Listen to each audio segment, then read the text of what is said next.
Hello YouTube, this is Odyssey here again, and today I'm going to bring you those videos from that promise series about how to put together your own computer rig.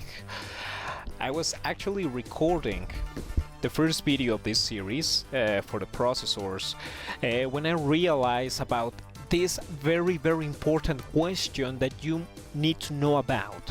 Alright, it's actually something very important that it's going to define how you assemble that equipment, and that is which one is better, a 32-bit processor versus a 64-bit one. Okay, 32 versus 64, you have probably seen those numbers somewhere there, I don't know, in a forum or on the system requirements page of a game or a program. I don't know, you have probably already seen those numbers. Alright, so you might be wondering, well, what's the bloody difference, or which one is better? If you go and try to Google the differences, you're going to end up with pages and pages of a bunch of technical data, because there are huge differences between each other. And if you go into a forum and start asking which one is better for you, you're just going to get a bunch of replies saying, no, this one is better, no, you're wrong, this one is better, and it's going to be a never-ending story, trust me, I've been there. So, let's put it in a simple way. Let's start real quick. What is your processor? Your processor is going to be the brain of the computer, alright? It's going to be the one responsible for processing the requests from your programs or your games. So whenever you click on a game and click play, or whenever you turn on the computer and start Windows, it starts sending requests to your processor. These requests are called transactions. Now, how does your processor handle these transactions? Actually, what it does, it's that it has a lot of mathematical algorithms. In the end, it becomes all ones and zeros, so it's all about math. The thing is that the 32-bit processor has a mainframe, has a structure designed to handle this request. Let's say it has its own equation, its own formula to do that. Alright? Now, you may have also seen the number x86. And x86 actually means 32 bits. It's exactly the same. x86 or 32 bits, they are the same damn thing.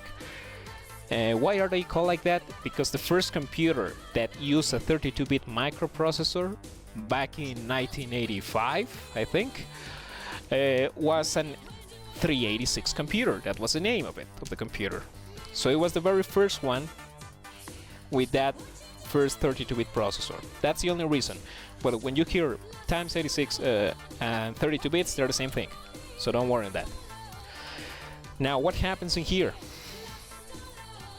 Technology advances, programs become more demanding, and a new set of processors is created, a 64-bit processor. What's the difference? The 64-bit processor is able to handle more transactions faster than a 32-bit one. Alright? So it's better. Yes, it is better. And another great plus to the 64-bit processor is the fact that it was also able to handle 32-bit instructions. So it was kind of backwards compatible. So if you look at it from a consumer perspective, it sounds like 64 bits is pretty much awesome. That's the one I should get, right? Well, although I encourage you personally to get a 64-bit processor, you might find a few problems if you are planning to run old games, retro games, because what happening here is that there was this huge time gap between 32-bit processors and 64-bit ones, and during that time everything, all of the programs were designed to work with a 32-bit processor. Now, even that the 64-bit is compatible, it has some issues with some old games. I know by experience. So if you're planning to make a retro gaming computer, I suggest a 32-bit processor. I will be dedicating a specific video on how to make a retro gaming computer in a specific, so don't worry about that. If you're trying to make your own computer gig able to run most of the old games and pretty much the new games, the next generation games are coming on, then I completely reinforce the fact that you should get a 64-bit processor. I'll explain the details on that one later. Now you know what's the big difference between them, alright?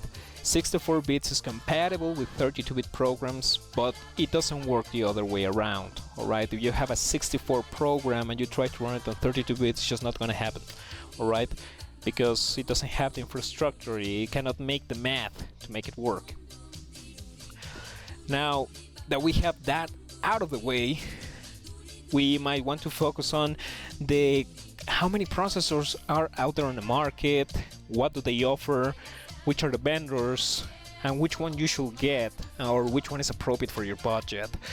Let us just stick with the fact that I encourage you 64-bit for processing power, and it has backwards compatibility, and it's able to handle instructions a little bit faster. That's what you're gonna get.